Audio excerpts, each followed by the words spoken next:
Mankind's common instinct for reality has always held the world to be essentially a theater for heroism. If mankind's common instinct for reality is right, we have achieved the remarkable feat of exposing that reality in a scientific way.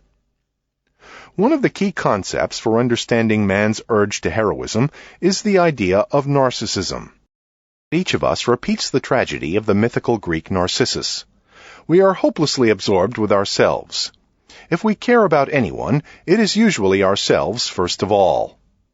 It is one of the meaner aspects of narcissism that we feel that practically everyone is expendable except ourselves. We should feel prepared to recreate the whole world out of ourselves, even if no one else existed. The thought frightens us. We don't know how we could do it without others. Yet at bottom, the basic resource is there. We could suffice alone if need be, if we could trust ourselves. And if we don't feel this trust emotionally, still most of us would struggle to survive with all our powers, no matter how many around us died. Our organism is ready to fill the world all alone, even if our mind shrinks at the thought. This narcissism is what keeps men marching into point-blank fire in wars. At heart, one doesn't feel that he will die. He only feels sorry for the man next to him. The unconscious does not know death or time. In man's physiochemical, inner organic recesses, he feels immortal. None of these observations implies human guile. Man does not seem able to help his selfishness. It seems to come from his animal nature. Through countless ages of evolution, the organism has had to protect its own integrity. It had its own physiochemical identity and was dedicated to preserving it. This is one of the main problems in organ transplants. The organism protects itself against foreign matter, even if it is a new heart that would keep it alive. The protoplasm itself harbors its own, nurtures itself against the world, against invasions of its integrity. It seems to enjoy its own pulsations, expanding into the world and ingesting pieces of it. If you took a blind and dumb organism and gave it self-consciousness and a name, if you made it stand out of nature and know consciously that it was unique, then you would have narcissism. In man, physiochemical identity and the sense of power and activity have become conscious. In man, a working level of narcissism is inseparable from self-esteem, from a basic sense of self-worth. We have learned that what man needs most is to feel secure in his self-esteem. But man is not just a blind glob of idling protoplasm, but a creature with a name, who lives in a world of symbols and dreams and not merely matter. His sense of self-worth is constituted symbolically. His cherished narcissism feeds on symbols, on an abstract idea of his own worth, an idea composed of sounds, words, and images, in the air, in the mind, on paper. And this means that man's natural yearning for organismic activity, the pleasures of incorporation and expansion, can be fed limitlessly in the domain of symbols, and so into immortality. The single organism can expand into dimensions of worlds and times without moving a physical limb. It can take eternity into itself, even as it gaspingly dies. In childhood, we see the struggle for self-esteem at its least disguised. The child is unashamed about what he needs and wants most. His whole organism shouts the claims of his natural narcissism. And this claim can make childhood hellish for the adults concerned, especially when there are several children competing at once for the prerogatives of limitless self-extension, what we might call cosmic significance. The term is not meant to be taken lightly, because this is where our discussion is leading.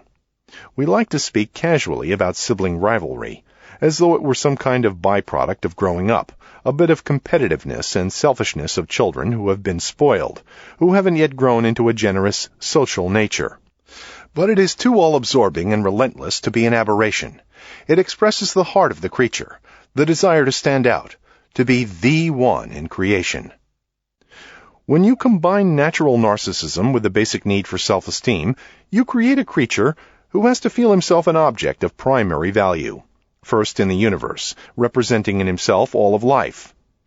This is the reason for the daily and usually excruciating struggle with siblings.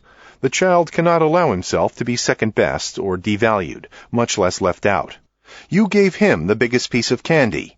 You gave him more juice. Here's a little more then. Now she's got more juice than me. You let her light the fire in the fireplace and not me. Okay, you light a piece of paper. But this piece of paper is smaller than the one she lit. And so on and on.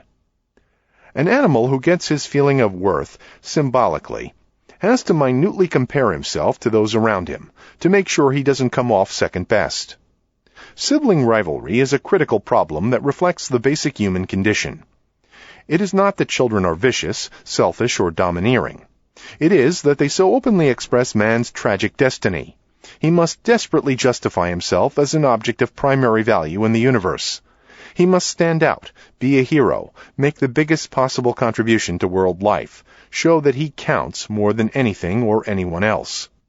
When we appreciate how natural it is for man to strive to be a hero, how deeply it goes in his evolutionary and organismic constitution, how openly he shows it as a child, then it is all the more curious how ignorant most of us are, consciously, of what we really want and need. In our culture anyway, especially in modern times, the heroic seems too big for us, or we too small for it. Tell a young man that he is entitled to be a hero and he will blush. We disguise our struggle by piling up figures in a bank book to reflect privately our sense of heroic worth, or by having only a little better home in the neighborhood, a bigger car, brighter children. But underneath throbs the ache of cosmic specialness, no matter how we mask it in concerns of smaller scope. Occasionally someone admits that he takes his heroism seriously, which gives most of us a chill. We may shudder at the crassness of earthly heroism, of both Caesar and his imitators, but the fault is not theirs. It is in the way society sets up its hero system, and in the people it allows to fill its roles. The urge to heroism is natural, and to admit it, honest. For everyone to admit it would probably release such pent-up force as to be devastating to societies as they now are. The fact is that this is what society is and always has been, a symbolic action system, a structure of statuses and roles, customs and rules for behavior, designed to serve as a vehicle for earthly heroism. Each script is somewhat unique. Each culture has a different hero system. What the anthropologists call cultural relativity is thus really the relativity of hero systems the world over.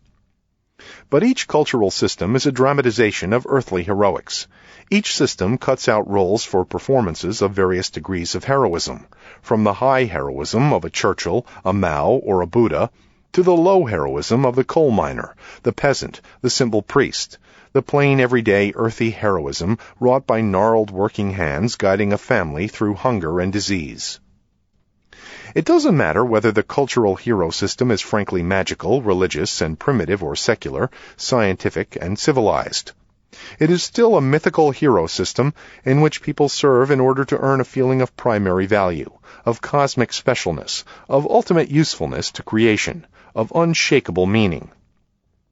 They earn this feeling by carving out a place in nature, by building an edifice that reflects human value, a temple, a cathedral, a totem pole, a skyscraper, a family that spans 3 generations.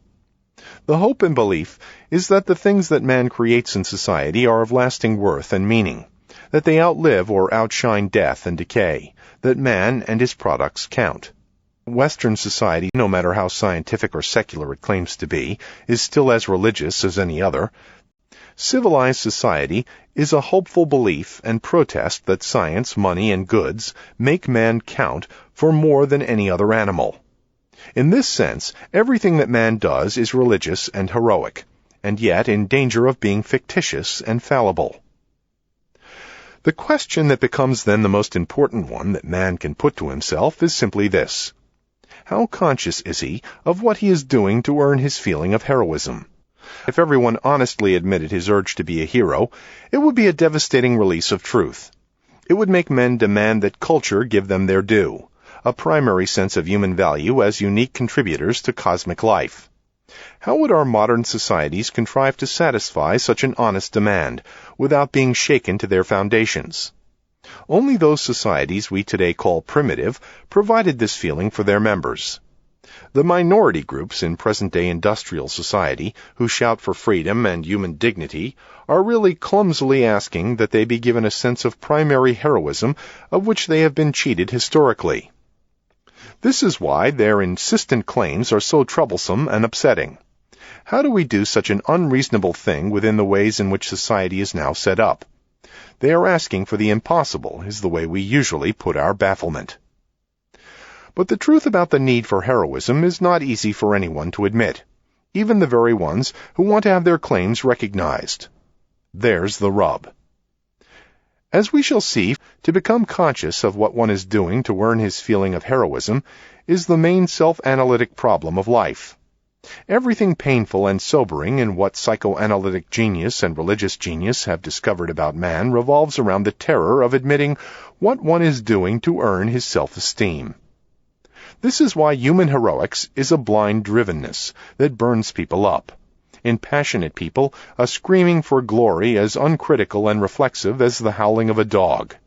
In the more passive masses of mediocre men, it is disguised as they humbly and complainingly follow out the roles that society provides for their heroics, and try to earn their promotions within the system, wearing the standard uniforms, but allowing themselves to stick out, but ever so little and so safely, with a little ribbon or a red boutonniere, but not with head and shoulders. If we were to peel away this massive disguise, the blocks of repression over human techniques for earning glory, we would arrive at the potentially most liberating question of all, the main problem of human life. How empirically true is the cultural hero system that sustains and drives men?